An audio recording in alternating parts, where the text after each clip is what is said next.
Saya mahasiswi Hubungan Internasional FISIP Unri Angkatan 2018 yang mengalami pelecehan seksual di lingkungan kampus.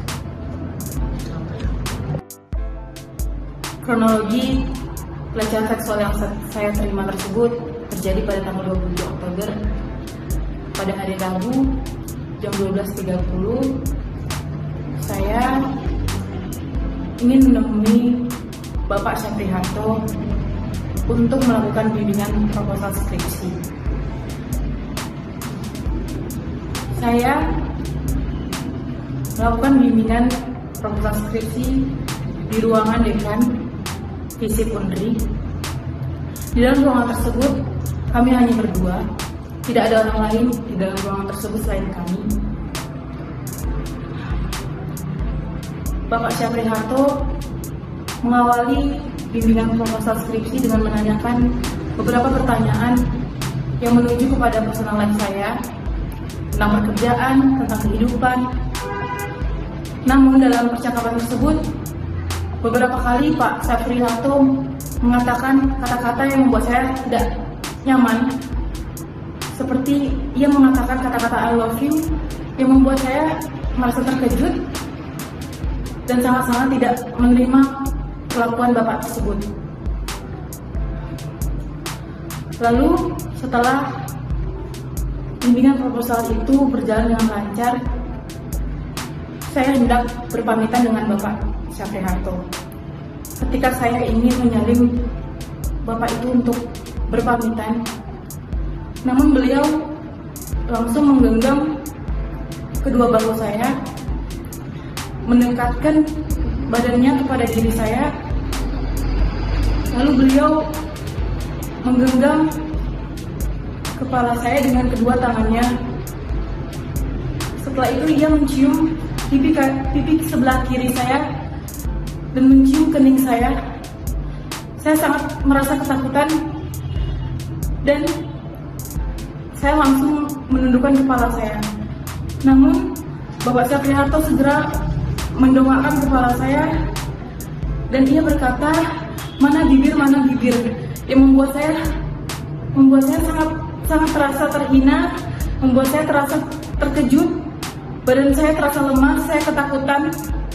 Namun setelah saya mendorong Bapak Syafriharto, ia mengatakan, ya udah kalau nggak mau. Saya langsung buru-buru meninggalkan ruangan dekan. Saya langsung meninggalkan kampus dengan keadaan yang sangat gemetar. Saya merasa ketakutan dan merasa sangat dilecehkan oleh Bapak Syafriharto. Saya mengalami trauma yang sangat berat akan perlakuan yang tidak pantas yang dilakukan oleh Pak Syafriharto kepada saya. Setelah pelecehan seksual yang saya terima tersebut, saya mencoba untuk menghubungi salah satu dosen hubungan internasional untuk mengadukan kasus ini. Saya meminta beliau menemani saya untuk menemui ketua jurusan untuk melaporkan kasus ini dan agar bisa mengganti pembimbing proposal saya. Namun ketika hari saya hendak bertemu dengan ketua jurusan, ia menyuruh saya untuk bertemu dulu dengan dirinya sebelum menjumpai ketua jurusan. Walaupun saya sudah sampai ke rumah ketua jurusan, ia menyuruh saya berputar balik untuk menemui diri dia terlebih dahulu di sebuah kedai kopi. Di sana, ia mencoba melakukan penekanan kepada saya untuk tidak memberitahu ketua jurusan tentang kasus ini. Ia mengancam saya dengan kata-kata seperti, jangan sampai gara-gara kasus ini Bapak Syafriharto nanti bercerai dengan istrinya. Atau dia juga menegaskan bahwa saya hanya disuruh bersabar saja, disuruh tabah saja tanpa perlu mempermasalahkan kasus pelecehan seksual yang sangat besar yang telah menimpa saya ini. Beliau berusaha menghalang-halangi saya untuk mendapatkan keadilan atas perlakuan yang tidak pantas yang diberikan oleh Bapak Syafriharto kepada saya. Lalu di hari itu juga, selepas sholat Jumat, akhirnya kami bertemu didampingi oleh dosen yang berusaha mencegah saya tadi. Di sana ternyata yang awalnya saya kira Bapak tersebut mendukung saya dan ingin melindungi saya, namun ternyata tidak. Di depan ketua jurusan, ia mencoba menyalah-nyalahkan saya atas kecerobohan saya yang tidak menggunakan SK dalam melakukan bimbingan proposal. Dia mementingkan persyaratan SK ketimbang kasus pelecehan seksual yang saya terima oleh Bapak Syafriharto. Berulang kali dia mencoba menjatuhkan saya, mencoba untuk menyalahkan saya di depan ketua jurusan. Bahkan ia sempat beberapa kali mengayunkan kakinya seolah-olah ia marah terhadap pernyataan-pernyataan saya. Saya merasa sangat tertekan dan sehingga saya merasa sangat-sangat diintimidasi oleh Bapak tersebut. Dan ketika ketua jurusan menanyakan tentang kasus ini, saya terpaksa menyatakan hal-hal yang seharusnya tidak saya sebut karena saya telah diintimidasi dan ditekan oleh Bapak tersebut untuk tidak speak up tentang ini. Bahkan beliau juga mengatakan bahwa Bapak Syafriharto melakukan hal ini bukan karena kebiasaan, tapi karena aksidental atau kehilapan saja. Namun walaupun ini kehilapan, saya tidak menerima perlakuan tersebut. Saya mengalami trauma yang besar dan saya ingin meminta pertanggungjawaban atas perilaku beliau yang tidak pantas terhadap saya. Ada beberapa statement yang mereka berdua katakan. Saya tidak menginginkan menyebut kalau ini hanya dicium saja. Dan mereka berdua tertawa akan hal itu di depan saya yang telah mengalami pelecehan seksual yang mereka sendiri tidak merasakan bagaimana sakitnya, bagaimana pedihnya merasa harga diri diinjak-injak oleh perlakuan tersebut.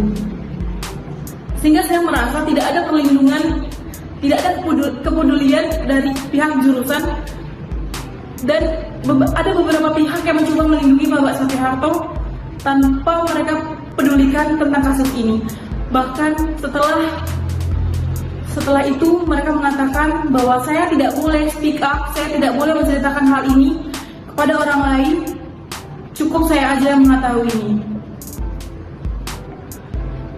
Itu yang saya terima setelah saya mencoba untuk mendapatkan perlindungan dan pengaduan kepada pihak jurusan.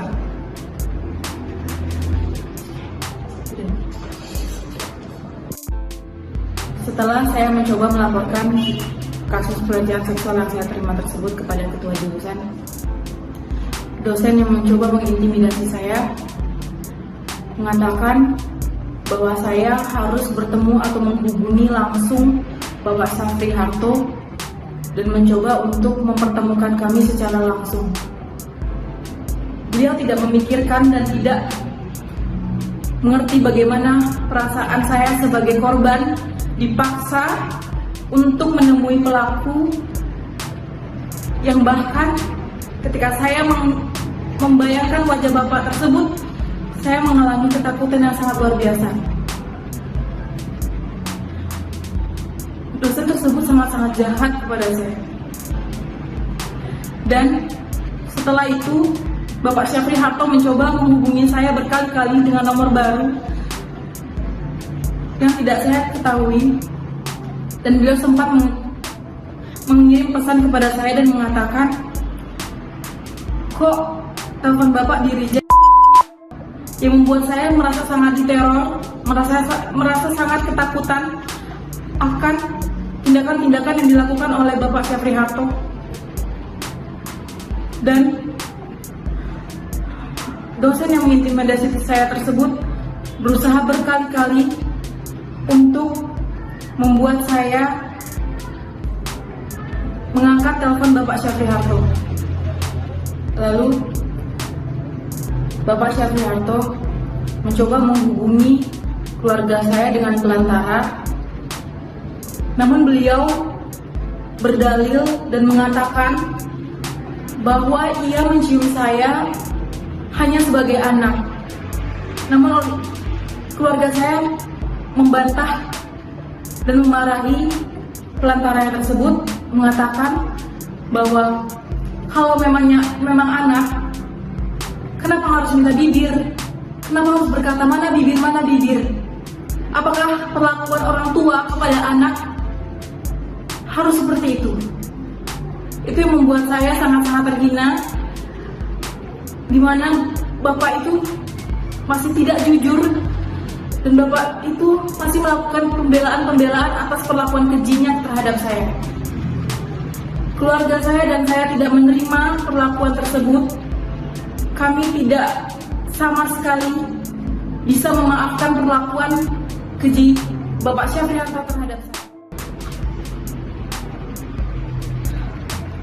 Sudah seminggu setelah kejadian, akhirnya saya dapat mengumpulkan keberanian untuk melakukan perekaman, untuk memberitahu dan speak up atas kasus yang saya alami. Saya merasa kasus ini harus diangkat. Saya harus mendapatkan keadilan saya. Dan saya juga mengharapkan untuk seluruh wanita di luar sana, siapapun kalian yang mengalami pelecehan seksual, terlebih lagi di lingkungan kampus, saya berharap kamu kuat, saya berharap kamu untuk speak up, memberitahukan apa perlakuan keji yang mereka lakukan kepada diri kamu. Jangan membiarkan mereka tertawa atas perlakuan keji yang telah mereka lakukan terhadap diri kamu. Dan saya ingin hal ini tidak terjadi lagi kepada setiap perempuan, terlebih lagi mahasiswi yang mungkin mengalami ketakutan seperti saya. Saya harap kalian kuat, saya harap kalian berani.